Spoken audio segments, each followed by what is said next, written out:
China-US satellite. 200-meter near miss.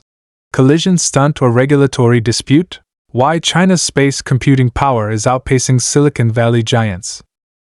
200 meters, less than the length of 2 soccer fields, became a life or death line for Chinese and US satellites in low Earth orbit at $270-circ/text C $, approximately $454-circ/text F $.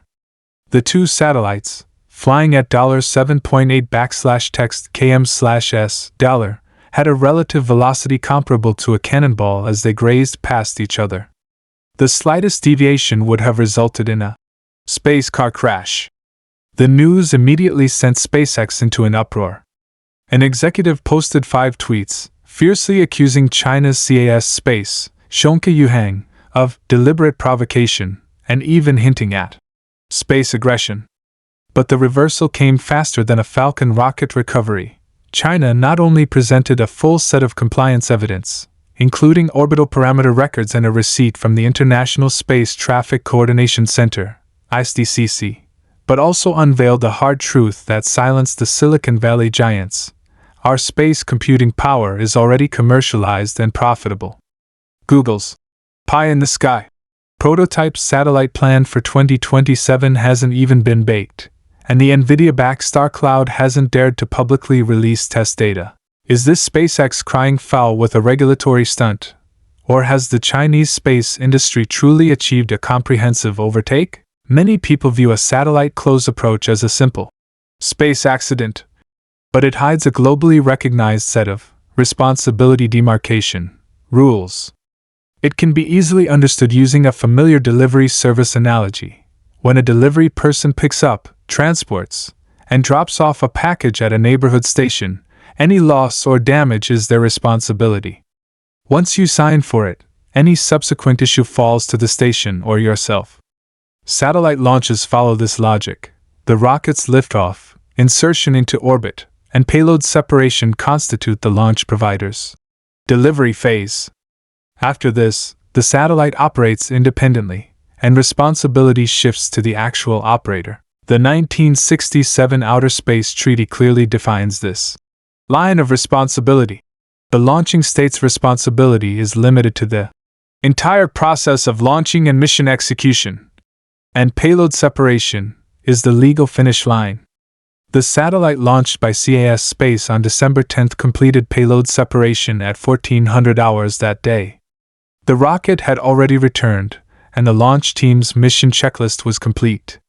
They had submitted the satellite's orbital parameters to the U.S. Space Surveillance Network, SSN, and the ISTCC 72 hours before the launch, both of which were acknowledged with receipts. The orbits of the 2 satellites only intersected on the afternoon of December 12, 48 hours after separation. By this point, CAS Space's delivery person status was long over. Crucially, international space traffic regulations mandate a two-way notification principle. CAS Space's coordination information reached the SpaceX system on December 10, as evidenced by an ISTCC delivery record.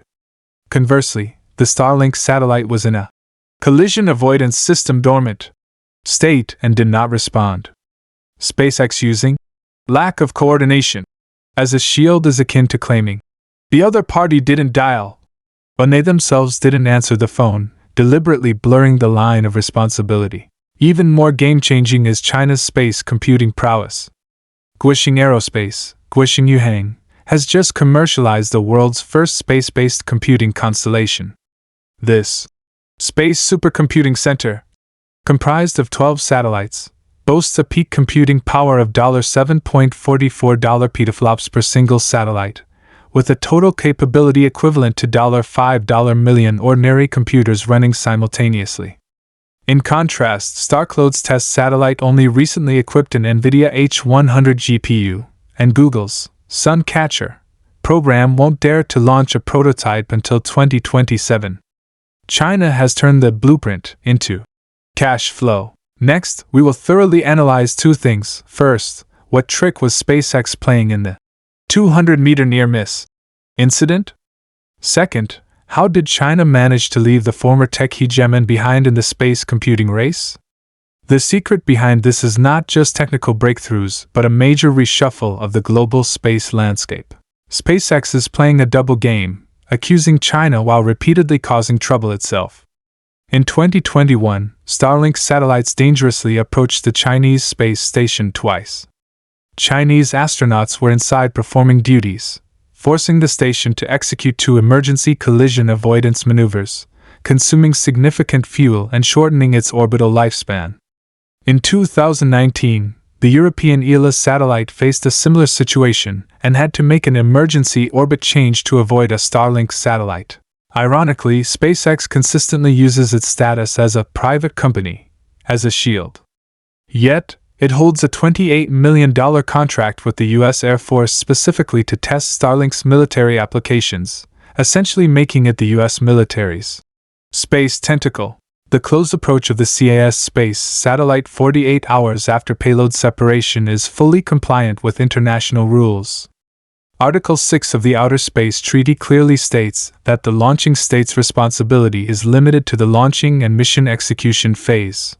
Orbital control responsibility after payload separation is defined by the actual operator. CAS Space submitted orbital parameters throughout the process. In contrast, Starlink satellites frequently operate with their automated collision avoidance systems disabled, recording 17 instances of non-response to international space traffic coordination requests in 2025 alone. SpaceX's accusation is merely an attempt to package its space hegemony as international rules. Commentary: shocking. While repeatedly creating space hazards, SpaceX attempts to shift blame, perfecting the art of the double standard. Its essence is to leverage Starlink's numerical advantage to monopolize low Earth orbit resources and the discourse on space regulation. The compliant operations of the Chinese satellite not only expose this hegemonic logic but also prove that space is not any single country's backyard.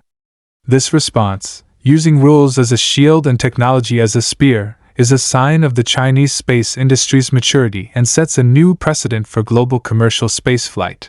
Others are still testing, while we are already making money.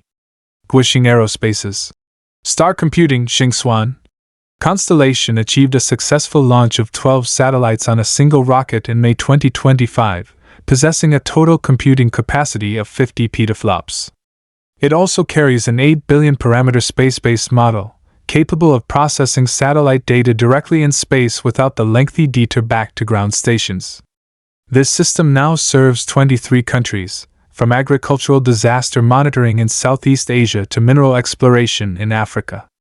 The real-time computing service has significantly increased customer willingness to pay, with commercial revenue exceeding 300 million yen in 6 months. The progress of the Silicon Valley giants is slow to the point of being absurd. NVIDIA-backed Starcloud only launched its first test satellite in November 2025, with a computing power merely $1/7 of a single Guisheng satellite. The proposed gigawatt-class space data center is still a PowerPoint presentation. Google is even more behind. The Suncatcher plan won't launch a prototype until 2027. Its envisioned cluster of 81 satellites, networked with $100 to $200 meter spacing, was a technical validation that Guisheng Aerospace completed back in 2024. The EU's Ascend project has set its target for 2036, a full 11 years behind China. Commentary: disruption. Silicon Valley, once the monopoly in computing power, has now been thoroughly surpassed by China in the space sector. This is not luck but the victory of a technical roadmap. China bypassed the old, ground processing model, achieving compute in space use immediately, solving the core pain point of satellite data latency. In contrast, US and European companies are either constrained by existing technical paths or rely on single hardware upgrades, failing to grasp the core logic of space computing. This generational advantage is rapidly accelerating the shift of the global aerospace industry's center of gravity eastward. The secret lies in the China model, the state-level platform supporting private enterprise performance. The Zhejiang Lab, as a national team, solve the heat dissipation and anti-radiation challenges for the spaceborne intelligent computer, shrinking a ground supercomputer onto a satellite. Private enterprises like Guisheng Aerospace are responsible for market operation and quickly meeting customer demands. This synergistic model is highly efficient, taking only 18 months from technical breakthrough to commercial realization. The US follows a capital-driven route. SpaceX pours money into rocket recovery, while Google and NVIDIA operate independently, lacking unified planning. The Starcloud heat dissipation issue alone was debated for 9 months before consensus was reached. Policy support has also been precisely targeted. China has integrated space computing power into the Digital China strategy, providing R&D subsidies and building a space-ground integration computing network that connects the space constellation with over 100 ground computing centers. The US is mired in partisan wrangling. NASA's space computing budget was cut by 23% in 2025, and Congress is debating whether to restrict private enterprise space deployment. The EU is in worse shape. The €10.6 billion IRIS-2 constellation plan has been delayed 3 times due to dominance disputes among Germany, France, and Italy. Commentary: The secret. The rise of China's space program relies on the perfect combination of concentrating resources for major undertakings and market vitality. The national team tackles choke point technologies, private enterprises activate commercial value, and policy removes resource barriers, forming a closed-loop ecosystem. The US and Europe are either constrained by capital or delayed by bureaucracy, failing to form a unified effort. This institutional advantage not only positions China as the leader in the space computing race but also provides a new paradigm for global technological breakthroughs, proving that the Silicon Valley model is not the only path for technological development. China is not only leading in technology but is also pushing for the establishment of fair space regulations. In October 2025, China proposed the Initiative for Rational Utilization of Low Earth Orbit Resources, advocating for orbit resource allocation based on demand matching, opposing the hegemonic logic of first come, first served. This initiative has gained support from 32 countries, including Russia and Brazil. In contrast, the US and the EU put forward the Code of Conduct for Responsible Behavior in Space, essentially attempting to impose their standards globally, for example, by requiring other countries' satellites to carry US-approved collision avoidance systems. Data illustrates the importance of rule-making power. Currently, there are over 5,000 Starlink satellites in low Earth orbit, accounting for 60% of all operational satellites globally. SpaceX is launching them at a rate of 120 per month, attempting to flood by volume and overwhelm the orbital needs of other countries. If the US rules prevail, future satellite launches by all nations would require its approval, effectively choking global spaceflight. China's initiative, however, emphasizes common governance. The Guisheng Aerospace constellation even dedicates 10% of its computing power to developing countries, practicing the concept of a community with a shared future in space. Through tangible action,